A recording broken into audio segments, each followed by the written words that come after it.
अरे तू ऑफिसला जायला निघाला होतास ना, मग काय झालं? हो आई, मी तेच सांगायला फोन केलाय. मला हरीशच्या घरचा ऍड्रेस मिळालाय, सो मी त्याच्या घरी जायला निघालोय. आदित्य, अरे सांभाळून. आणि तू एकटाच का गेलायस तिथे? आई तू माझी काळजी करू नको.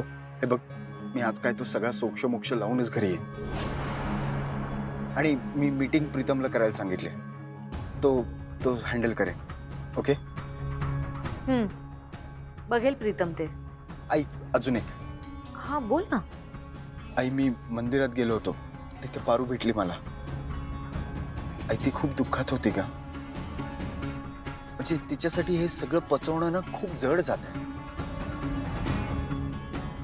आई माझी एक रिक्वेस्ट आहे, प्लीज पारू बद्दल कुठलीही शंका मनात आणू नको.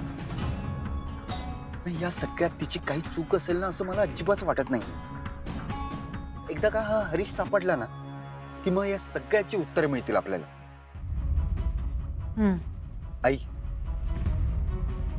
हे सगळं छान झालं ना की मग एक चांगला मुलगा बघून पारूचं लग्न लावून देऊ आपण. प्रीतम आणि पारूचं एकाच मांडवात लग्न लावूया, चालेल? आई एम सॉरी का. मला माहिती आहे या सगळ्याचा तुला पण खूप त्रास होत असणार.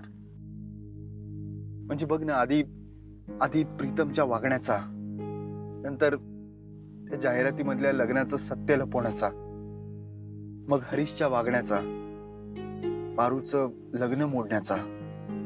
पण आई तू खरंच काळजी करू नको. मी हे सगळं व्यवस्थित करेन. आई मी तुला असं बघू शकत नाही का? मला तुला खूप आनंदात ठेवायचं आहे. आई तुझा माझ्यावरचा राग गेलाय ना ग?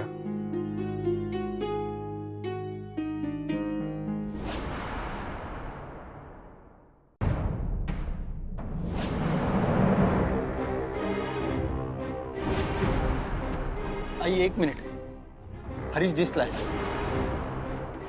आई मी आधी त्याच्याशी बोलून घेतो आणि मग तुला कॉल करतो. ओके?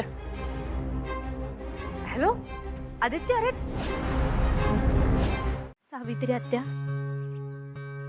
उद्या जर का माझ्या आणि आदित्य सरांच्या नात्याबद्दल देवी आईंना समजलं तर काय होईल याची भीती आता तुम्हाला नाही राहणार. तुम्ही फक्त माझ्याबद्दल गैरसमज करून घेऊ नका.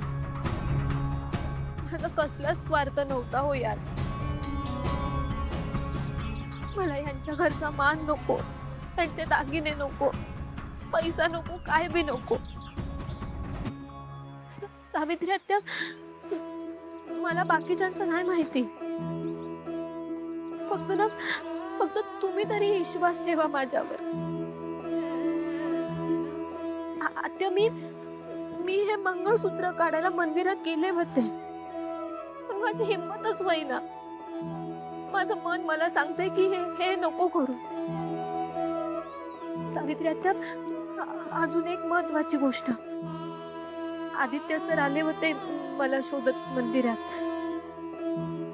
ते मला म्हणले की पारू, तुझ्या मनात जे काय बी आहे, तू जे करणार आहे ते नको करू.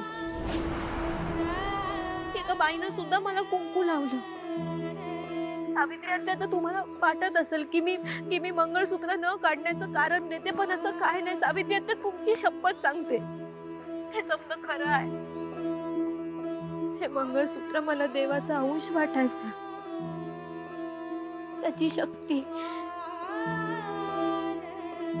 पण आता मी हे मंगळसूत्र गळ्यातनं काढणार आहे. पारू, या मंगळसूत्रामुळे तुझ्या आयुष्यात आलेलं वादळ, तुला होणारा त्रास आणि भविष्यातले धोके मला कळतायत. त्यामुळे हे मंगळसूत्र तुझ्या गळ्यातून तू काढून टाकणं हेच तुझ्यासाठी योग्य आहे. पारू, काढून टाक हे मंगळसूत्र आणि हो या एकतर्फी नात्यातून मोकळी. आत्या, मी हे मंगळसूत्र नक्की काढेन आणि पुन्हा एकदा तुमच्या समजांची पूर्वीची पारू होण्याचा प्रयत्न करीन. ठेवते.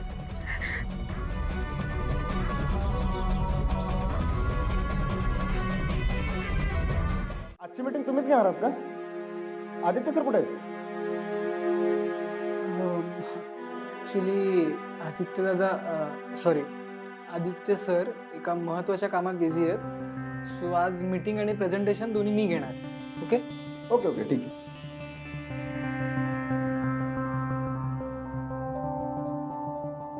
सो तुमच्या समोर जो लॅपटॉप आहे तो लॅपटॉप आणि हा लॅपटॉप सिंक केलेले आहेत. सो इथे जे मी स्लाइड्स प्ले करेन ना ते इथेही प्ले होतील. इथे लॅपटॉप ओपन करून बघा ना. Okay let's start.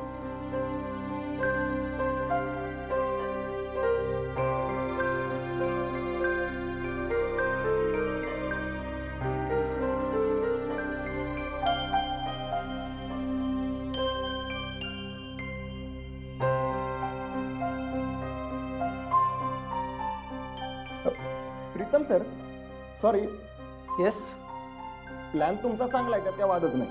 पण जर हा प्लॅन सक्सेसफुल नाही झाला तर मग त्याला अल्टरनेट दुसरा कुठला प्लॅन बी तुमच्याकडे रेडी आहे का?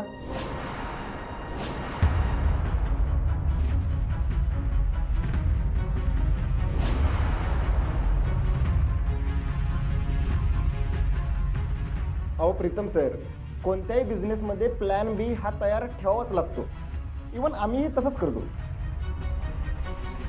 आणि जर तो तुमच्याकडे प्लॅन तयारच नसेल तर मला नाही वाटत आपण याच्यावरती काम करू शकू एकत्र.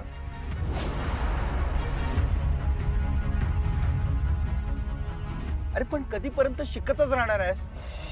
कधीतरी तुला तुझं करावंच लागणार आहे ना. माझ्यावर किती वेळ डिपेंड राहणार आहेस? प्रीतम एक लक्षात ठेव, ही किर्लोस्कर कंपनी जितकी माझी आहे ना तितकीच तुझी पण आहे. इथल्या प्रत्येक डिसिजन्स मध्ये तुला ऍक्टिव्हली पार्टिसिपेट व्हावंच लागेल. सर